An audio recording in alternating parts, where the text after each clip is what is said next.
Interview avec Ibrahima Maïga, l'homme qui défie le système, l'homme qui parle au sable. Chers auditeurs, les circonstances de la réalisation de cette interview n'étaient pas simples. Vous le savez, je n'ai jamais accepté de révéler mon identité à qui que ce soit, refusant de me livrer à la soldatesque française et à la solde d'Alassane Ouattara. Depuis 5 ans que je suis avec vous, seul M. Beta, qui est devenu un ange protecteur pour moi, avait jusqu'ici franchi ce mur d'anonymat. M. Ibrahima Maïga est le deuxième à m'avoir vu en vrai, et ce n'est pas un hasard. Cet homme est l'un des rares Africains en qui on peut avoir confiance. Contrairement à ces girouettes qui pilulent, espionnent ou se laissent corrompre par quelques billets de banque, Ibrahima Maïga est resté droit, fidèle à ses convictions. Mais pour le rencontrer, il m'a tout de même fallu quitter Abidjan et prendre des précautions extrêmes afin de le retrouver quelque part dans le Sahel, au Burkina Faso. Une fois ensemble, nous avons longuement échangé en toute confiance.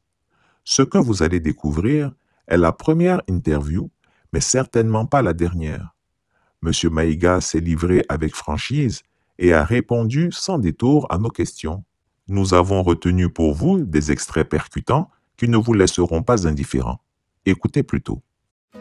Là où règne le mensonge, il impose la vérité. Chris Yapi ne ment pas.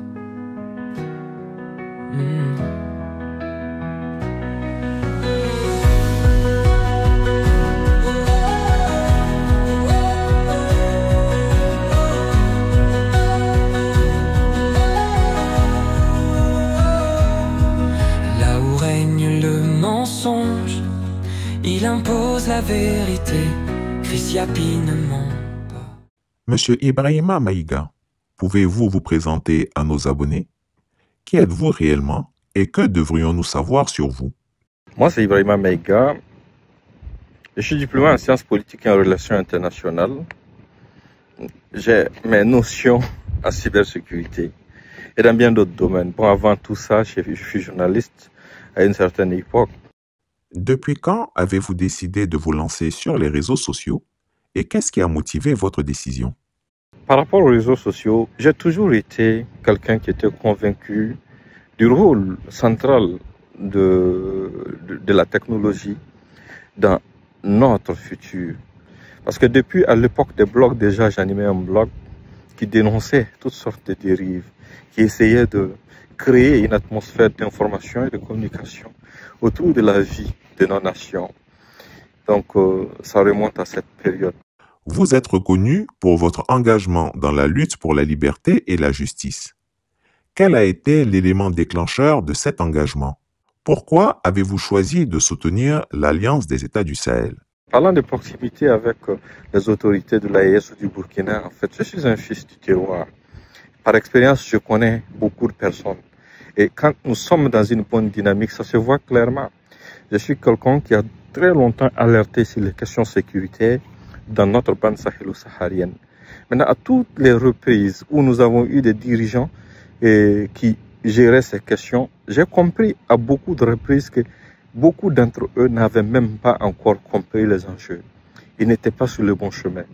Qu'est-ce qui vous plaît chez le capitaine Ibrahim Traoré et pourquoi le soutenez-vous? Aujourd'hui, le président Traoré avec ses camarades à leur arrivée, vu le chemin qu'ils ont accepté d'emprunter, nous avons automatiquement compris que nous sommes maintenant sur la bonne voie. Et c'est une chance inouïe pour nous parce que moi, j'ai toujours nourri la ferme conviction que la libération de nos pays ne peut venir que de nos armées. Et nous avons 3 dignes fils qui dirigent des armées dans les 3 pays, Burkina, Mali, Niger. Ces 3 pays qui ont en commun la souffrance de leur population et qui ont accepté de s'engager ensemble pour le même objectif, pour restaurer notre dignité et notre bonheur. Donc on ne peut qu'être content, on ne peut que les accompagner. C'est le strict minimum. J'ai révélé que vous étiez sous la menace d'une opération Homo orchestrée par Alassane Ouattara. Étiez-vous au courant de ces plans visant à vous éliminer? Comment avez-vous échappé à ces tueurs malgré les moyens considérables déployés? Parlant d'Alassane Ouattara, j'ai toujours compris, selon des informations qui me sont parvenues, qu'il envisageait sérieusement porter atteinte à ma vie. Et ça ne m'a jamais étonné, parce que Alassane, c'est un sanguinaire, c'est quelqu'un qui a toujours vécu de ça. Alassane, si vous vous souvenez, il est venu au pouvoir dans le sang, il règne dans le sang, et il continuera de perpétuer cet héritage. Mais je lui dirai gracieusement que je suis son terministe. Quelle est la nature de vos relations avec le colonel Dozo Kone Zakaria, une figure parfois controversée? Parlant de Zakaria, je l'ai connu par le biais du président Guillaume Soro. Ça remonte à très longtemps. Il n'y a pas de relation particulière entre nous. On a gardé le contact, peut-être parce qu'il a une courte mémoire pour connaître l'origine de ces relations. C'est quand tout semblait bon entre tout le monde. Que pensez-vous du leadership de l'AES au niveau régional? Croyez-vous que cette alliance peut inspirer d'autres pays du Sahel ou d'Afrique? L'avenir de l'Afrique repose sur la conjugaison de nos efforts. Il faut qu'on comprenne une chose, que personne ne va mener cette bataille à notre place. Et l'AES est le précurseur de cette nouvelle donne qui va nous libérer. Nous libérer de toute domination étrangère. Aujourd'hui, l'AES est le point de départ pour un renouveau beaucoup plus important.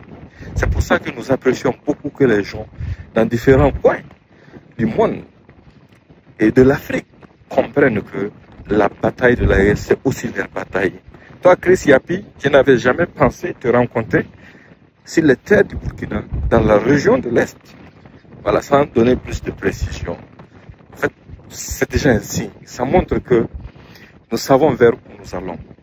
Avez-vous un dernier message à adresser à nos abonnés ou à vos détracteurs? Et pour finir, pour être court, parce que très prochainement, je vais vous accorder notre interview, et il faut dire à nos concitoyens, à nos frères et sœurs, que la résilience est la seule arme qui peut nous aider à nous en sortir. Le Niger ne va pas nous aider, parce que personne ne fera cette bataille pour nous. Là où règne le mensonge, il impose la vérité. Chris Yapi ne ment pas.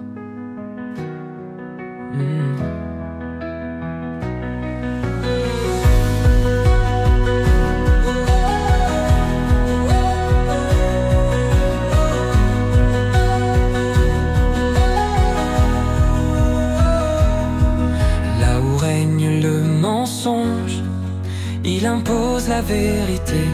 Chris Yapi ne ment pas.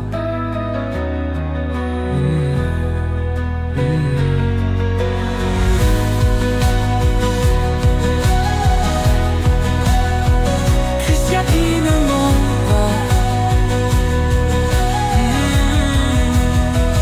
Là où règne le mensonge, il impose la vérité. Chris Yapi ne ment pas.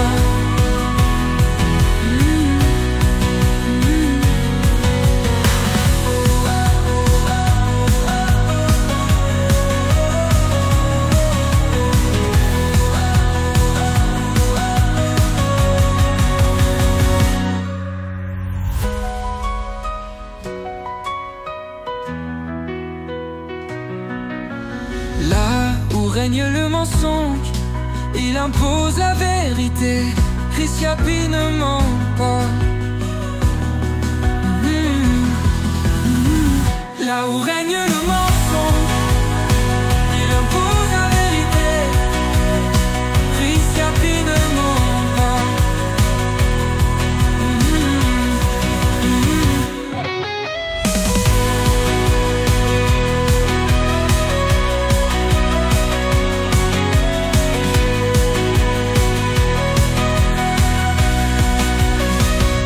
Chris Yapi ne ment pas.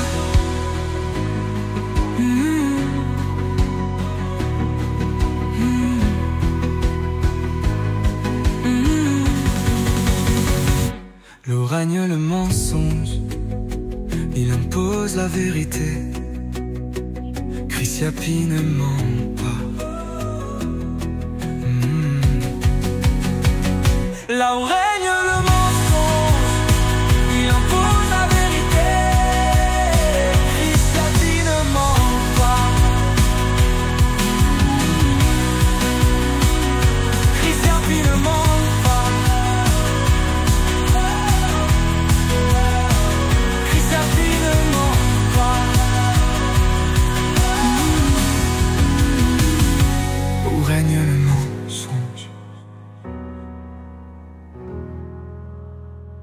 il impose la vérité. Chris Yapi ne ment pas. Retrouvez Chris Yapi sur ses 2 chaînes YouTube, sa chaîne Rumble, ses comptes TikTok, X, Instagram, VK et Threads.